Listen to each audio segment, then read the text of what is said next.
Jimmy Valmer wasn't introduced in South Park until season 5, but since then he's become one of the most prominent kids outside of the main four. In fact, outside of Butters, I think he may have the most episodes focused on him out of any other kid in South Park. And there's good reason for that. Jimmy is an incredibly well-rounded character, he's super funny, and his interests and moral compass create a ton of narrative possibilities in the show. So today, let's dive into everything that makes Jimmy Valmer one of the most likable kids in South Park. Also, hey, are you interested in checking out my visit to Casa Bonita? Today's video is brought to you by my Patreon, which has a bunch of exclusive content on there, including an early look at a video about my trip to Casa Bonita itself. I had a great time. Tiers start as low as $1, at least until all the slots fill up, so get in while you can. It's a fun video. I think you're gonna like it if you like South Park. Thanks for the support.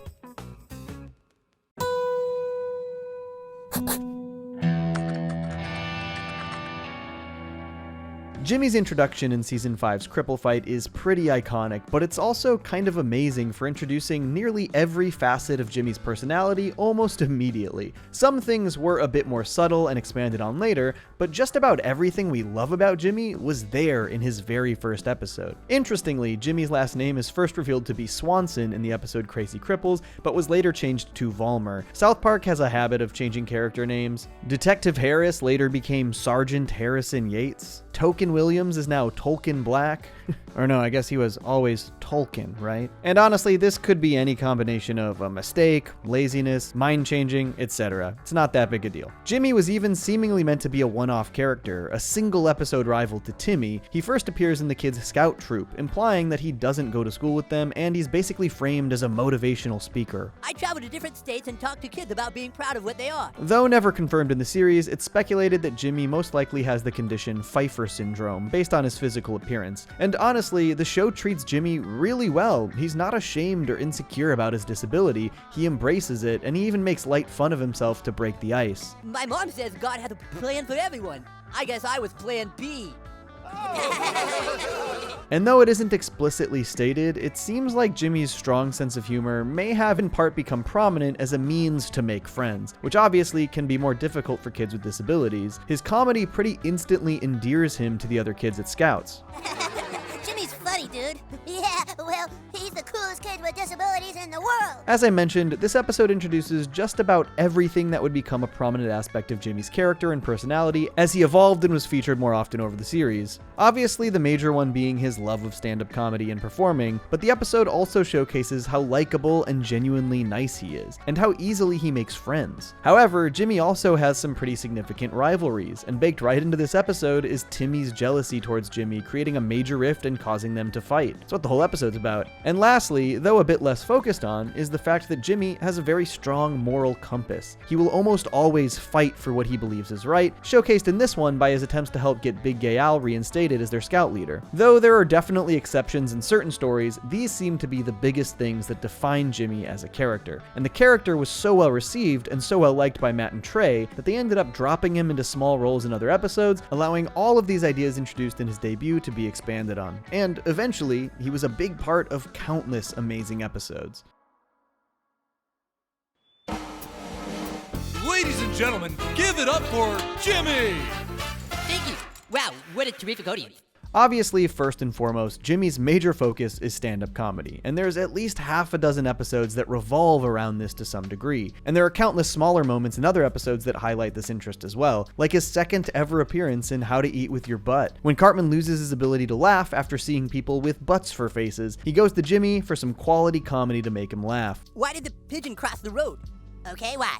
Because it was having sex with the chick. Because it was having sex with the chick. The entire inciting incident for Jimmy's second major episode, Crazy Cripples, is that he's angry his friends decided to go see Christopher Reeve instead of supporting him at his stand-up comedy show. Christopher Reeve? You know Christopher Reeve, the guy who played Superman? I know who he is. Though the episode didn't ultimately revolve around stand-up, it's often a major part of his storylines. In Douche and Turd, the kids specifically ask Jimmy which write-in candidate is funnier, a giant douche or a turd sandwich, because they respect his opinion as a comedian. He opts for giant douche. They're both instant classics, but I guess I'll have to go with Giant Douche, simply because the fact that it's a giant renders it useless, adding a parody slant to the satire. I think this also goes a long way to show how serious Jimmy takes his comedy, and the lengths he would go to perform that stand-up unimpeded is probably best showcased in Season 9's Erection Day. When Jimmy starts getting erections in class, and fears that it will happen to him during his stand-up routine at the talent show, he goes far out of his way to try and fix the problem by hiring a prostitute, thanks to some bad advice from Officer Barbrady. He then gets into a high-speed chase, he is shot in the process, all so that he can secure this woman's services. But there's probably no better episode about Jimmy's joke writing than the all-timer fish sticks. Say, Eric, do you like fish sticks? Yeah? You like putting fish sticks in your mouth? Yeah? Well, what are you, Eric? A gay fish? This is one of the best examples because it shows how deeply Jimmy cares about the craft of joke writing. He sets time aside in his day to craft new jokes, he workshops them, and ultimately, he's just happy that he's come up with such a successful and groundbreaking gag. Until other people start taking credit for it, which we will talk about more later. Jimmy even hosts the comedy awards in the episode Funnybot, winning the award for funniest kid in school, but also deeply angering the Germans in the process, who then create Funnybot. Jimmy is the only one early on to see the damage Funnybot is going to do with his comedy. Honestly, I hate having to do homework more than I hate having to do Bryant Gumbel in his asshole. Awkward. And even though it was fictional, the fact that Jimmy so deeply ties comedy to the origin for his superhero character in franchise prequel and The Fractured But Whole says a lot about how integral it is in his life. Your newborn son will never be able to walk, but he will be extremely good at comedy.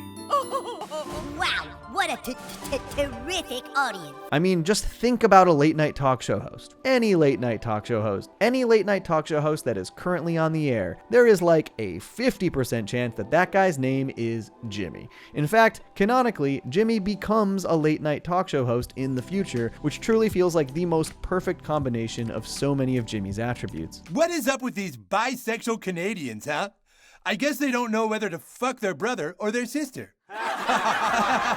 But one of the coolest things South Park did was expand Jimmy's performing skills outside of comedy. Music, in particular, is something Jimmy's shown to be extremely adept at. Even his role in South Park: The Stick of Truth is a bard. He's shown to play both the lute and the flute in that game. His attacks and abilities are almost entirely built around playing music.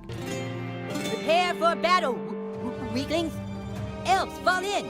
On top of this, at summer camp, Jimmy performs a great musical number for everyone else with his ukulele. So I made up my mind that I'd strike a band. The tiny cocker girl I did a He also plays drums in the band Crimson Dawn with Stan, Butters, and Kenny. And a one, and a two, and a...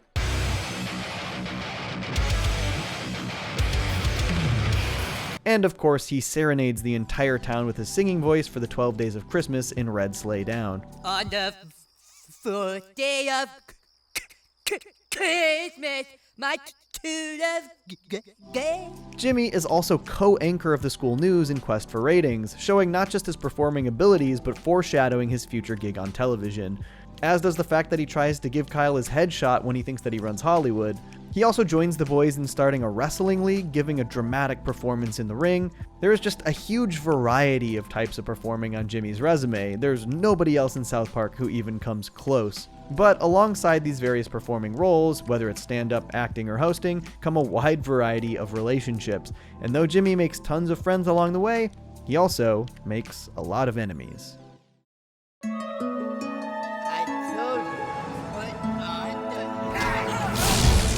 Even in that very first appearance, Jimmy made a great impression on the other boys. They instantly took to Jimmy and were excited to spend more time with him, but he also sparked some massive jealousy in Timmy, who even tried to kill Jimmy by making him wear one of Kenny's parkas. And to be fair, though Jimmy is mostly a really nice kid, he did make fun of Timmy through his comedy. Timmy! Timmy! I'm living a lie, Timmy! Obviously, this culminated in the huge fight between Jimmy and Timmy, probably the meanest and angriest we've ever seen Jimmy. He really does bring out intense emotions from the people around him. Many really like him, but many really hate him. Timmy even gets Jimmy kicked out of the Scouts by photoshopping a lewd picture of him, which felt like Matt and Trey writing him out of the show for his one-off appearance. Obviously, even those dudes liked him enough to bring him back. He really is a likable fella. In season 6, after Kenny's untimely untimely death. And then also, after the boys fire Butters from their friend group, Jimmy was part of their bachelor-style dating show to find a new fourth friend. This was early on in Jimmy's life in South Park, and overall, he made a solid impression. I think the person that stood out most at the amusement park was Jimmy. Honestly, in these earlier appearances, Jimmy wasn't quite as sure of himself as we would see him become later. He's typically known as a very kind and genuine guy, but he comes across as a bit desperate and phony in this friend competition. Just one more rose, Kev. Jimmy. Oh boy! Oh, thank God! He obviously makes it into the final round, so the boys clearly like Jimmy well enough, but the uncharacteristic desperation kinda sinks his chances. Hey, fellas, I was just in the neighborhood and I thought I'd stop by this gift basket.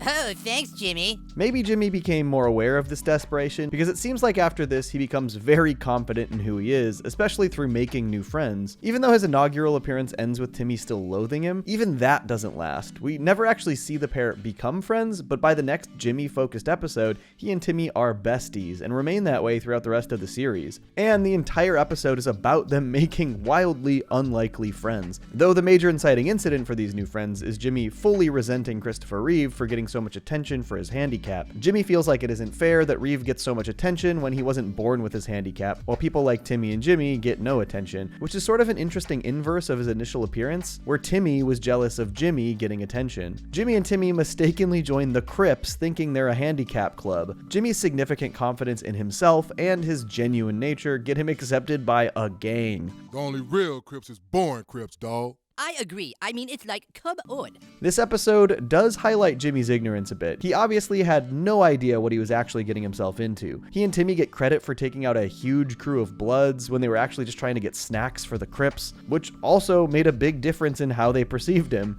And they got us marshmallows and ginger ale. And with this genuine attitude and complete confidence in who he is, he literally got the Crips and Bloods to forgive each other with a lock-in at the rec center. What did you say? I said, come on. You know, maybe he's right. I mean, come on. Jimmy's earnest and genuine nature is truly one of his best qualities, and it clearly shines through for lots of different people. Even him telling jokes to Cartman to try and fix his ability to laugh was just a really kind thing to do for a not very kind person. Jimmy is shown to hang out with a ton of different kids. In Good Times with Weapons, he's hanging out with Craig Tolkien and Clyde. What's the matter, fellas? Are you ninjas or pussies? He's even on the baseball team, and he's just as depressed when they have to play in the playoffs as all the other kids. All the other teams are worse than us. Yeah, let's face it. We're winners. Jimmy is even shown to be pretty good with women. In Up the Down Steroid, he's dating a girl named Nancy. He goes on a couple really good dates in Erection Day before he ruins them, which is mostly out of his ignorance of the situation he finds himself in, and less because he's an actual asshole. Before that, the dates were going really well. But there is one character who truly just detests Jimmy, even more than Timmy did in his debut. More than Jimmy hates Christopher Reeve even, and that is Nathan. I can't stand him, Mimsy. That Jimmy kid makes my fucking skin crawl.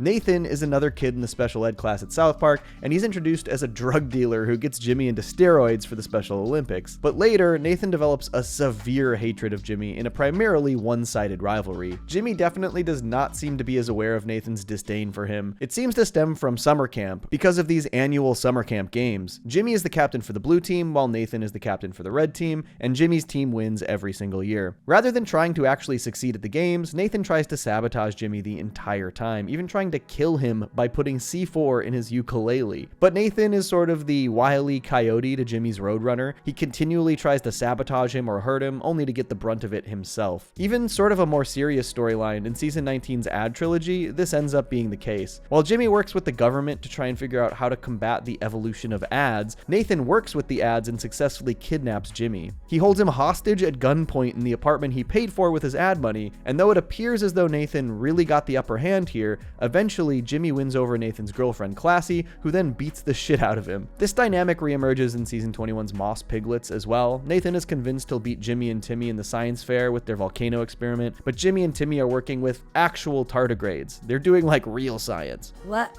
How? Where the fuck did you learn about these things? Honestly, Nathan is a really funny character. Let me know if you'd like to see a video about him at some point. But even with that one-sided rivalry, it doesn't seem like Jimmy really hates anybody. Outside of Christopher Reeve, of course. Though, he certainly doesn't have much love for Cartman, and for pretty great reasons. Obviously, Cartman is just sort of the worst, but Jimmy has been the brunt of this a few times. In Casa Bonita, Cartman asks Jimmy the secret to acting nice to people. Jimmy gives him some genuine advice, and Cartman just instantly uses him to try to win over Kyle. Take that, Jimmy, and that! And don't you ever talk bad about Kyle again! Kyle is my friend! In the episode, Tst, Cartman tries to crash at Jimmy's house when his mom hires Caesar Milan to get him to behave. We've always been best friends. We know everything about each other. What's my last name? God damn it. In Breast Cancer Show Ever, after Wendy beats the shit out of Cartman, Jimmy says to his face how he really feels about him. We've always thought you suck. Yeah, nothing's changed. Our opinion of you can't possibly go any lower. And this was even before the fish sticks incident, where Jimmy wrote a groundbreaking joke and Eric did literally everything he could to take credit from him. Cartman drags Jimmy onto talk shows so they can hype up their joke, when Jimmy actually just cares about comedy fundamentally and making people laugh. Well, Ellen, the truth of the matter is that there's never really been a team like us before. But by the end of the episode, Cartman not only had taken partial credit, he took all of the credit and insulted Jimmy as some kind of sociopath in the process, basically projecting everything he represents onto poor Jimmy, who is one of the nicest dudes in South Park. Jimmy, I owe you an apology.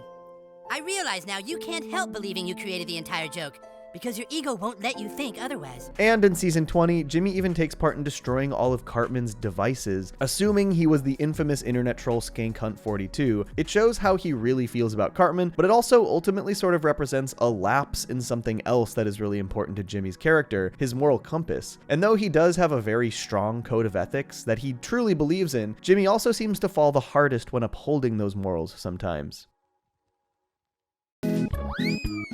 This isn't the news. This is a travesty. Alongside Jimmy's genuine and kind nature comes some pretty strong moral fortitude. For the most part, over the course of the series, Jimmy is shown to be pretty selfless and follow his own code of ethics. One of his earliest appearances is the all-time classic Return of the Fellowship to the Two Towers, where he joins the boys in their quest to return a porno tape to a video store in another town. Which means the 6th graders are desperate to get their hands on it, and Jimmy selflessly sacrifices himself to try and stop those 6th graders while en route to the store. You shall not play! You shall not play! Obviously, we've talked about fish sticks and how Cartman sort of dragged Jimmy down a path he wasn't interested in with their joke. Jimmy didn't see comedy as something that should be commodified the way Cartman did. He was happy enough making people laugh with a great joke. This goes hand in hand with his journey in the episode Funnybot. Jimmy hosts the Comedy Awards, which is the same sort of commodification he protested in Fish Sticks. And when the Comedy Awards lead to the creation of Funnybot, a massive comedy sensation who has put in countless TV shows and movies, Jimmy relearns what's at stake when comedy is commodified in the same way. What's the matter is this funny bot is taking the humanity out of comedy.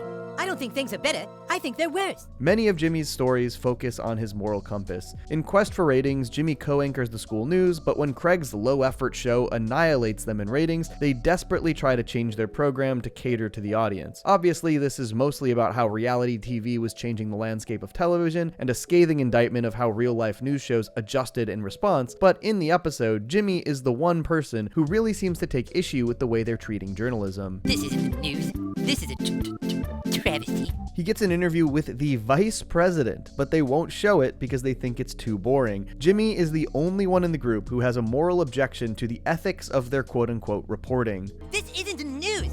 This is a bastardized quest for ratings. Journalism actually becomes a major thing that Jimmy is interested in moving forward. In season 19, he's shown to be the editor of the school newspaper, the Super School News. Jimmy defends one of his writers' decisions to use the R word in that newspaper and stands his ground against PC Principal, refusing to allow him to censor the paper. The core issue here being that Jimmy won't let any kind of overseeing governing body determine what can and can't be reported on in his paper. The use of the word itself isn't really the issue, it's the idea that an outside force can dictate the news itself. Jimmy fights for this right tooth and nail and even begins distributing the paper himself when PC Principal insists that he has to approve it before it's distributed. Suck my dick, PC Principal. But there are absolutely instances where Jimmy's moral compass falters in pretty major ways. One of the biggest Jimmy episodes is Up the Down Steroid when he's competing in the Special Olympics. He's convinced by Nathan to start using steroids to train, which is probably the least ethical thing Jimmy has ever done. And even worse, in his roid rage, he beats up his girlfriend and mother, truly the most horrible thing we've ever seen him do. Jimmy obviously learns his lesson and makes amends, but he does have an unfortunate tendency to fall pretty harshly when it comes to these ethical quandaries. He even seems to succumb to peer pressure in some some situations. In Ginger Kids, he, alongside a few others, bully one of the Gingers pretty brutally. You can't eat in the cafeteria. How come? Ginger Kid's eating the hallway. Yeah, go on, beat it. And in Freemium Isn't Free, he's hired by the Canadian government to peddle freemium games to kids, all because he needs to pay off his own freemium gaming debts. Granted, in this situation, he had dug a pretty big hole for himself and deeply regretted it, so there's some empathy for his plight. But while Jimmy is definitely one of the most honest and genuine kids in town, he's certainly not without his faults, obviously. The latest Jimmy storyline actually highlights what is probably the most nuanced moral situation that he's ever faced. In the episode Japanese Toilets, it's revealed that Jimmy wrote an article about the truth behind the true level of control that toilet paper companies have over the United States. And though he felt morally obligated to bring this to light, those companies came after him. They took everything from me, Stan. My bike, my cat. They were gonna sue my parents for what I wrote in the school paper. This is such a fascinating place to put Jimmy, where his moral compass is truly put to the test. He had already refused to kneel to PC principal in regards to what he publishes in the school paper, but now there's an even greater threat pressing down on him. It forces Jimmy to ask such a difficult question. Do you maintain your journalistic integrity, or do you risk your family's financial ruin? Jimmy obviously chose to protect his family. And Jimmy's love of his parents is another major example of his genuine kindness and his integrity, because though his parents seem to be supportive, generally loving parents, they've also made some absolutely horrific implications about Jimmy before, specifically that he himself is their punishment for making fun of disabled kids when they were younger. You were sent here through the vengeful and angry hand of God to teach your mother and I a lesson. All things considered, Jimmy could have been a resentful, angry young kid, but the fact that he remains so caring and positive with such a strong sense of right and wrong is a real testament to his character. There's a reason he made such a big impact on not only the world of South Park, but on Matt and Trey, who chose to elevate him from a one-off character to a series regular. He's a good kid, but he's not without his flaws, and his unique perspective brings a lot to the show. South Park is a better place with Jimmy Valmer in it. Johnny! Two Cellos!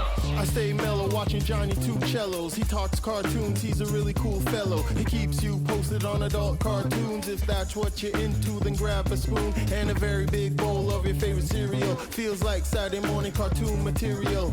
Johnny Two Cellos, watch him on YouTube. Now enjoy this groove and bust a move.